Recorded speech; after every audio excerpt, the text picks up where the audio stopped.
Sahyadri top 10 news या बातमीपत्राचे प्रायोजक आहेत Mac Care super speciality hospital Ahmednagar.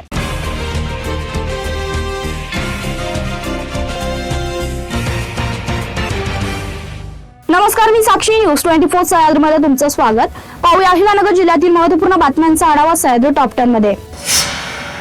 गेल्या 3 वर्षापासून प्रतीक्षेत असलेल्या जिल्हा परिषद आणि पंचायत समित्या आता महापालिकेनंतर होणार असल्याने गटगणातील इच्छुकांचा काहीसा हिरमोड झालाय। आता जानेवारी फेब्रुवारी मध्ये तब्बल 767 ग्रामपंचायतींची मुदत संपणार आहे। मात्र झेडपी पंचायत समिती निवडणुका बाकी असल्याने ग्रामपंचायतीच्या निवडणुकांबाबत कोणत्याही हालचाली नाहीत। त्यामुळे सध्या तरी ग्रामपंचायत निवडणुकाही लांबणीवर पडणार असल्याचं चित्र आहे। सन 2024च्या विधानसभा निवडणुकीत कोपरगाव मतदारसंघातील जनतेने मला दुसऱ्यांदा ऐतिहासिक मताधिक्याने निवडून दिलं। मला दिलेली संधी ही मी केलेल्या विकास कामांवर, माझ्या प्रामाणिकपणावर आणि विकासाभिमुख दृष्टिकोनावर जनतेने ठेवलेला विश्वास आहे।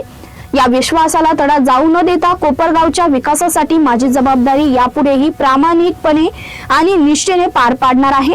कोपरगाव शहराचा सर्वांगीण विकासासाठी जो काही निधी आवश्यक असेल तो निधी राज्य शासनाकडून मंजूर करून आणण्याची जबाबदारी माझी आहे, अशी ग्वाही आमदार आशुतोष काळे यांनी दिली आहे। जामखेड येथील बीड रोडवरील कावेरी हॉटेलवर मध्यरात्री 8 जणांच्या संशयित टोळीने हॉटेलवर असलेल्या प्रथम टेबल, खुर्च्या, भांडी, 4 चाकी वाहन आणि इतर साहित्याची तोडफोड करून ही टोळी मद्यधुंद अवस्थेत असल्याने हॉटेलचे मालक रोहित अनिल पवार यांच्या पायावर गोळीबार करण्यात आल्याने रोहित पवार हे गंभीर जखमी झाल्यात। त्यांची प्रकृती चिंताजनक असल्याने त्यांना तत्काळ अहिल्यानगर येथील खासगी रुग्णालयात उपचारासाठी दाखल करण्यात आलाय। या घटनेची माहिती मिळताच अतिरिक्त पोलीस अधीक्षक वैभव कलबुर्मी, उपविभागीय पोलीस अधिकारी प्रवीण चंद लोखंडे, जामखेड पोलीस स्टेशनचे पोलीस निरीक्षक दशरथ चौधरी यांनी घटनास्थळी भेट देऊन फॉरेन्सिक पथकाला सूचना दिल्या आहेत। या घटनेचा पुढील तपास जामखेड पोलीस करत आहेत।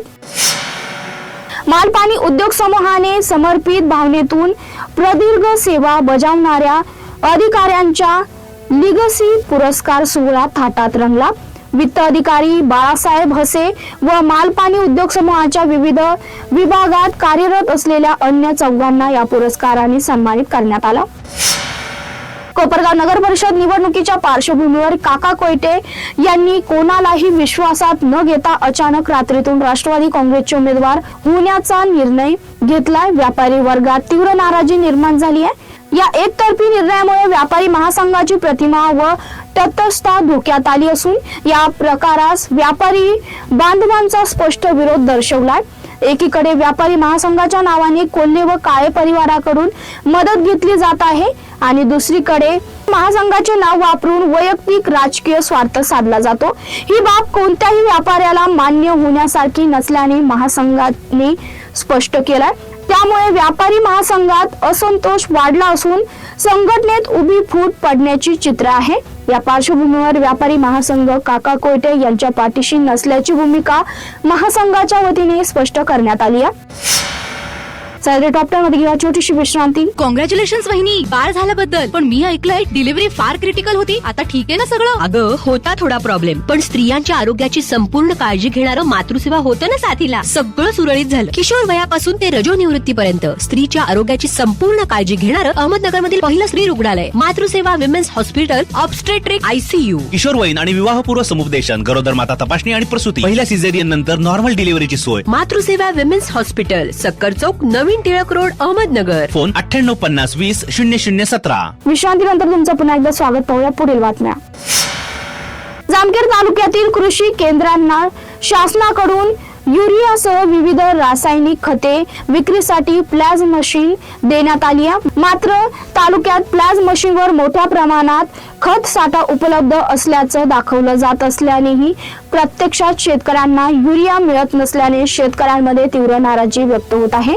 तालुक्यात 58 कृषी केंद्र असून त्यानुसार प्लाझ मशीननुसार 18 डिसेंबर अखेर युरियाचा साठा तब्बल 8392 बॅग असल्याचं दिसून आलंय। तरीही अनेक कृषी केंद्रांवर युरिया उपलब्ध नाही असं सांगण्यात येत असल्याने शेतकरी दिवसेंदिवस कृषी केंद्रांमध्ये फेऱ्या मारत आहेत। ऐन रब्बीच्या हंगामात खत न मिळाल्याने पिकांच्या वाढीवर परिणाम होण्याची भीती शेतकऱ्यांमधून व्यक्त होत आहे। जामखेड नगर परिषद निवडणूक प्रचार सभेत विधानसभा सभागृहात जाहीरपणे अवमानकारक व निंदनीय वक्तव्य केल्याचा गंभीर प्रकार उघडकीस आला असून या प्रकरणी सूर्यकांत उर्फ नाना हौसराव मोरे यांच्या विरोधात जामखेड पोलीस ठाण्यात फौजदारी गुन्हा दाखल करण्यात आलाय। मोरे हे राष्ट्रवादी काँग्रेसशी संबंधित आहेत। दिनांक 23 नोव्हेंबर 2025 रोजी सायंकाळी 7 ते 7:30 वाजेच्या दरम्यान जामखेड येथे जुने तहसील कार्यालय नगर परिषद निवडणुकीच्या पार्श्वभूमीवर आयोजित प्रचार सभेत मोरे यांनी विधान परिषद सभागृहाची रचना, कार्यपद्धती, कायदे निर्मितीतील भूमिका, सभागृहातील सन्माननीय सदस्य तसेच माननीय सभापती यांच्याबाबत अत्यंत आक्षेपार्ह, निंदनीय व अवमानकारक वक्तव्य केल्याचा आरोप आहे।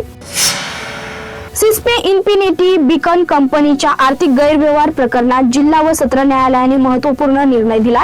आर्थिक गुन्हे शाखेच्या ताब्यात असलेले ट्रेड्स फायनान्शियल कंपनीचे संचालक विनायक ज्ञानेश्वर मराठे यांचा जामीन अर्ज जिल्हा व सत्र न्यायाधीश क्रमांक 2 अहिल्यानगर यांनी फेटाळून लावलाय।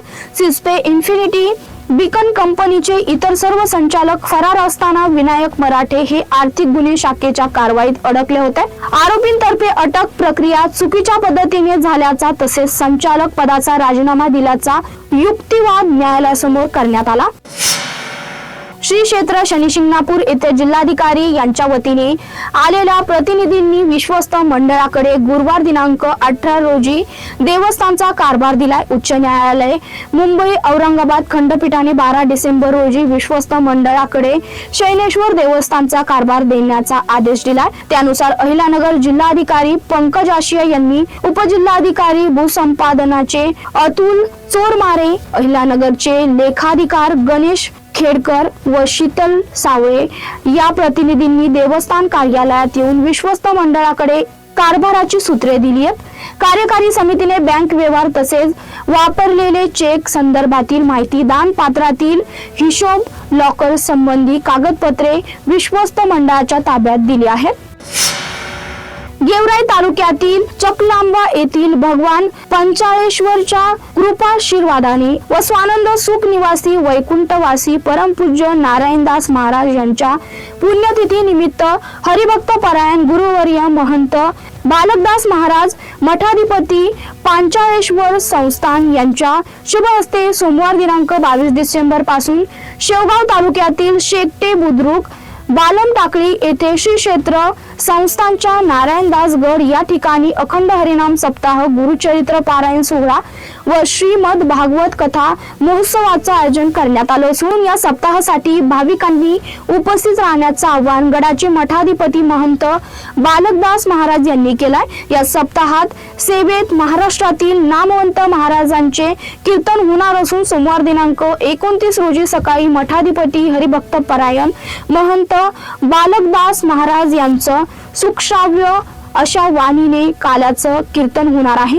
तरी या अखंड हरिनाम सप्ताहासाठी भाविकांनी मोठ्या संख्येने उपस्थित राहून कार्यक्रमाची शोभा वाढवण्याचं आवाहन हरिभक्त परायण महंत बालकदास महाराज यांनी केलंय। सह्याद्री टॉप 10 मध्ये ते सांगतो मी पात्रा, news 24 Sahyadri. Sahyadri top 10 news या बातमीपत्राचे प्रायोजक होते Mac Care super speciality hospital Ahmednagar.